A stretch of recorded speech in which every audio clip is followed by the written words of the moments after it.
भारत और पाकिस्तान के बीच एक ऐसी जगह है जिसको लेकर आप यकीन नहीं करेंगे, दशकों से झगड़ा चल रहा है और हाल ही में ये फिर से सुर्खियों में आ गई है। तो आज हम बात करेंगे इसी सर क्रीक विवाद की और इसकी पूरी कहानी को समझेंगे।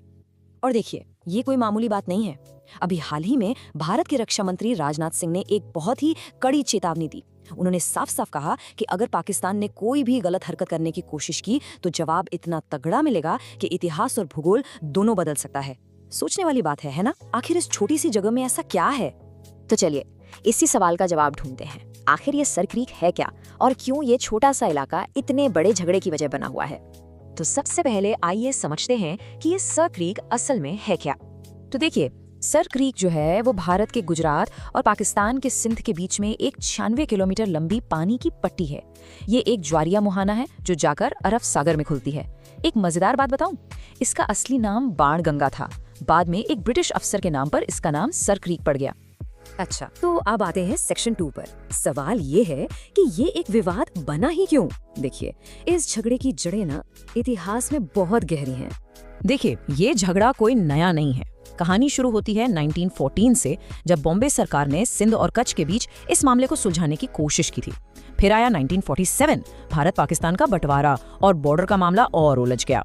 1965 की जंग के बाद तो हालात और बिगड़ गए। और सबसे अच्छी बात यह है कि 1968 में एक इंटरनेशनल ट्रिब्यूनल ने कच्छ के रण का बॉर्डर विवाद तो लगभग सुलझा दिया, लेकिन सर क्रीक के मुद्दे को वैसे का वैसा ही छोड़ दिया, बिना किसी फैसले के। तो अब आते हैं इस विवाद के सबसे जरूरी हिस्से पर, सेक्शन 3। आखिर दोनों देशों के दावे हैं क्या?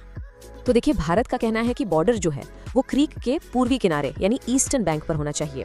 वो इसके लिए 1925 के एक नक्शे का हवाला देते हैं। भारत का तर्क ये है कि क्रीक में नावें चल सकती हैं, इसलिए इसका किनारा ही बॉर्डर है। अब दूसरी तरफ है पाकिस्तान। उनका कहना है नहीं, बॉर्डर क्रीक के ठीक बीच से जाना चाहिए। वो इसके लिए 1914 के एक रेजोल्यूशन और मीडियन लाइन प्रिंसिपल की बात करते हैं। तो आप सोच रहे होंगे कि ये मीडियन लाइन प्रिंसिपल आखिर है क्या? ये एक बहुत ही सिंपल सा अंतर्राष्ट्रीय नियम है। इसका मतलब बस इतना है कि अगर कोई पानी का हिस्सा दो इलाकों को अलग करता है तो बॉर्डर बिल्कुल बीच में से खींच दो। पाकिस्तान का पूरा दावा इसी एक प्रिंसिपल पर टिका हुआ है। ठीक है, सेक्शन 4। अब आपके दिमाग में यह जरूर आ रहा होगा कि भाई इस छोटे से दलदली इलाके के लिए इतना बड़ा झगड़ा क्यों? आखिर सर क्रीक इतना खास है क्यों? इसकी 3 बड़ी वजह हैं।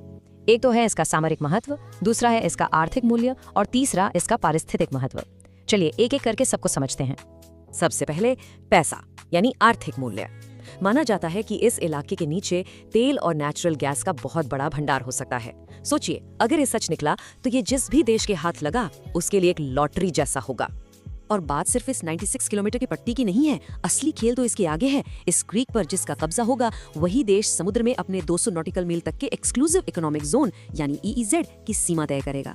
अब ये EEZ क्या होता है? आसान भाषा में समझिए, ये समुद्र का वो हिस्सा है जहां एक देश को मछली पकड़ने से लेकर तेल निकालने तक सारे संसाधनों पर एक्सक्लूसिव हक मिल जाता है। तो समझ रहे हैं आप, ये लड़ाई सिर्फ 96 किलोमीटर की नहीं बल्कि समुद्र के एक बहुत बड़े खजाने पर कब्जे की है।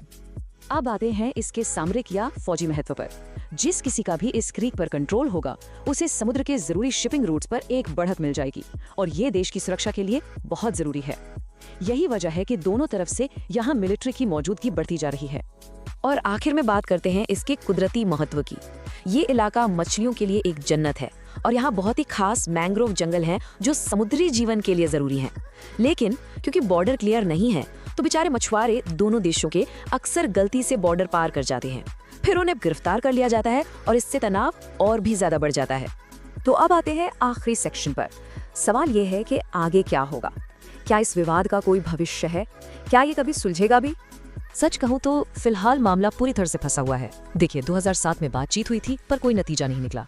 कोई तीसरा देश इसमें दखल दे नहीं सकता क्योंकि 1972 का शिमला समझौता इसकी इजाजत नहीं देता और अंतर्राष्ट्रीय अदालत जाने का रिस्क वो कोई नहीं लेना चाहता क्योंकि अगर हार गए तो मतलब अपना दावा हमेशा के लिए खो देना। तो इसलिए सिचुएशन एकदम डेडलॉक है। तो आखिरी सवाल यही बचता है कि जब डिप्लोमेसी रुकी हुई है, फौजी तनाव बढ़ रहा है, तो क्या इस मसले को सुलझाने का एक ही रास्ता बचा है? आपसी बातचीत। इसका जवाब शायद सिर्फ वक्त ही दे सकता है। हमारे साथ जुड़ने के लिए बहुत बहुत शुक्रिया।